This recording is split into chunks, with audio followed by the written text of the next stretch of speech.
We're going to talk about thoracic aortic disease 101.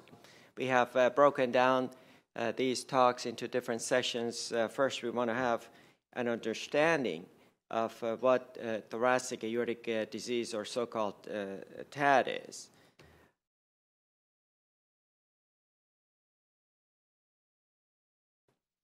TAD is a connective tissue abnormality that in presence of some degree of labile hypertension produces enlargement and bulging of the most vulnerable part of the aorta in the body. Most of the time, this translates into dilation of the ascending aorta. As we will see, there are anatomical and physiologic reason for that. Thoracic aortic disease manifested in many different diseases and conditions, like bicuspid aortic valve disease.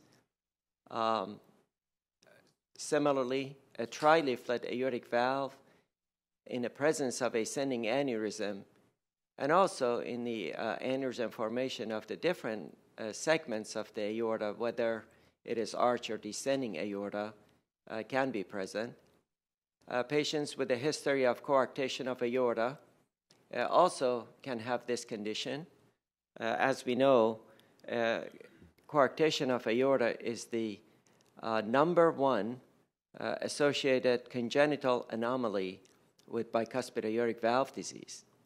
Patients with Ehlers-Danlos syndrome, particularly type 4 vascular type, they have a higher incidence of aortic dissection and aneurysm formation. Similarly, Turner syndrome patients have increased risk of aortic dissection and aneurysm. So is with Marfan patients, about 800,000 Marfan patients in Northern America. Cutis laxa is a very rare disease. There are only 100 registered patients or so as of a couple of years ago that also have increased risk of aortic dissection and aneurysm formation. Other myxomatous connective tissue abnormalities in different forms and shapes, that is still research is going on. Similarly, patients who have aortic dissection, whether it's type A involving the ascending aorta and type B, that ascending aorta is preserved and is not dissected, form a group in a TAD condition. Penetrating aortic ulcer that can progress to a saccular aneurysm is usually combined with the older patients and more hypertensive with more association of other morbidity. Also has been seen in TAD patients. And intramural hematoma, which is generally acts like a local dissection of the aorta, also can show in this group of patients. And finally is the deceleration injury of the aorta. We have seen in many years of dealing with these patients, patients who come to emergency room who had unknown diagnosis of TAD syndrome, they have more degree of aortic injury during motor vehicle accident or deceleration injury. When we look at the anatomy of the aortic root,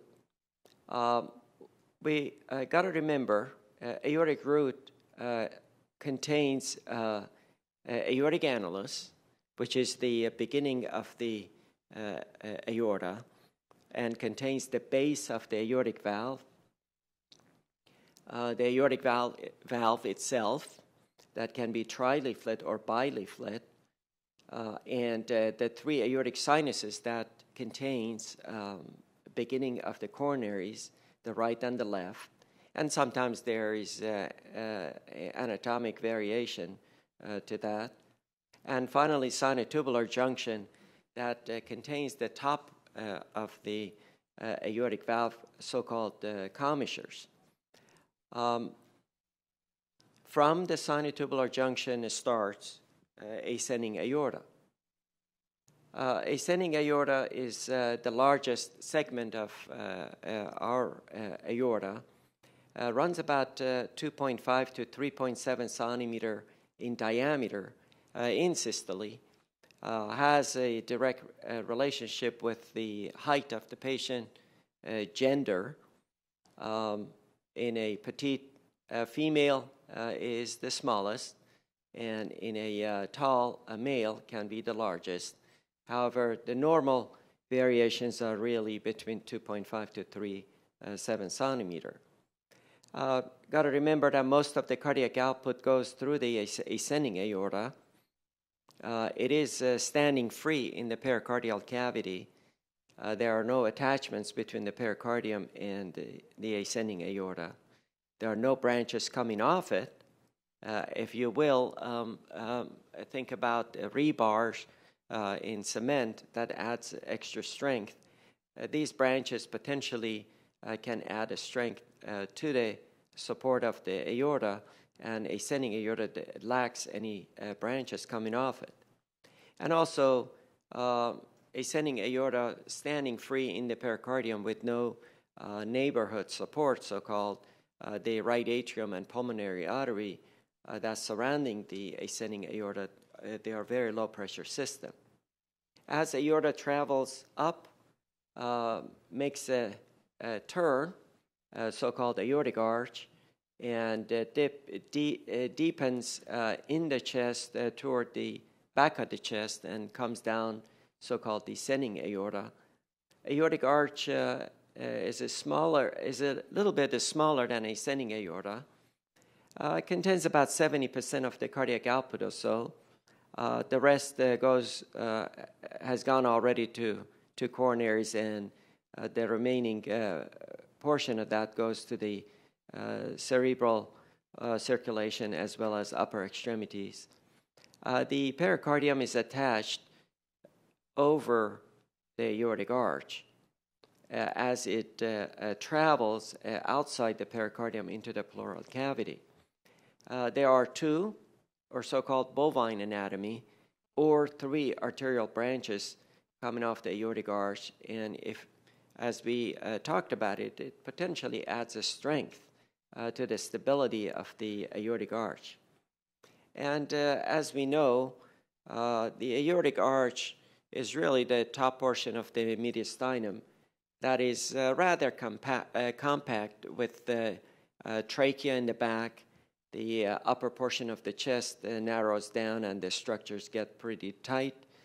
Thymus gland is in the front, as I said. Also, a pericardium gets attached to it. As the aorta travels in the posterior portion of the chest, coming down toward the abdomen, gets a little smaller in diameter. It contains less than 70% of the cardiac output.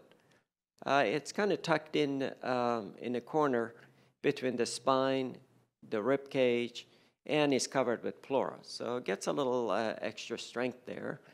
And there are multiple intercostal branches coming off descending aorta that feed the chest wall, and as well as joining the anterior spinal artery, which